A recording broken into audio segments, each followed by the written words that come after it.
Hey y'all, I've been thinking about Power Rangers in space, but first of all, the air quality's bad again. Wherever you may be, please remember to check your local AQI and wear a mask to keep yourself safe. Also, hydrate or dihydrate. You are beautiful, you are worthy, and now I'm going to talk about Power Rangers. I think Andros and Karone are members of the royal family. Good opportunity to insert a fun fact I learned from the trivia master himself, KO35. The planet name KO35 stands for Korovin Outpost 35. I'm from a space colony, KO35. It's in the Korova system. Back to my theory, Andros presents as being the same age or possibly a little older than the other Rangers who are in high school. His age is never stated in the show, but we can assume he was around the same age as the actor Christopher Kamen Lee, who was 19 when they were filming, 20 when the show was released. And none of that, oh, he's an alien and he might age differently. He's a human.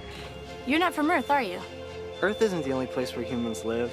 The show does confirm that it has been 2 years since Dark Specter's attack on KO-35, which left Zane in his cryo tube, which means that Andros was between the ages of 16 and 18 when he was leading the Power Rangers on his homeworld. Side note, Andros specifically says that he and Zane were a duo, which would imply there were no other Rangers that got killed during this battle, so they just had 4 other morphers laying around that they actively chose not to use when they were losing against Dark Specter. The in-space powers were made on KO-35, and the logical inference is that the government or the military were involved in picking who gets to use them. That's supported by the fact that these 2 individuals, Kinwan and Taikwa, who are what's left of the governing democratic body of KO-35 after its destruction, are on a first name and hugging basis with Zane and Andros. I mean, this is a hug of 2 people who know each other. We're Power Rangers. Andros? Zane? Taikwa? What are you doing here? We've been in hiding since we've escaped from KO-35.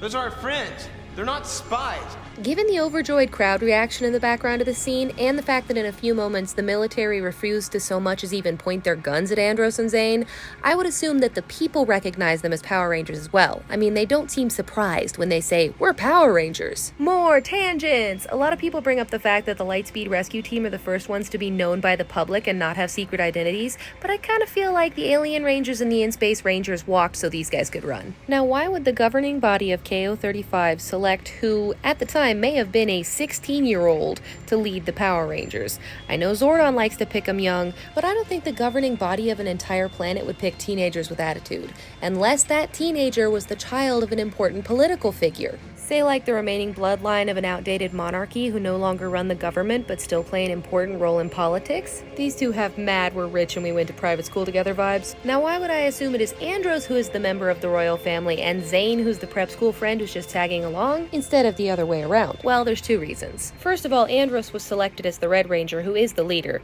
and second of all, Karone. Karone's kidnapping is a plot device that tends to make very little sense. If Darkonda was working in the slave trade, he might be kidnapping lots of people with little value.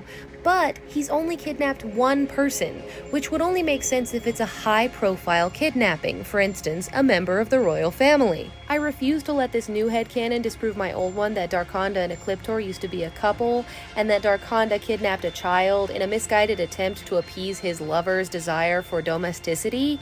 I think it could be a little column A, little column B. If you're gonna kidnap a kid for your boyfriend, why not make it a princess? So what do you think? Are Andros and Karone descendants of the monarchy? One more quick thing, has anyone ever made a video about this before?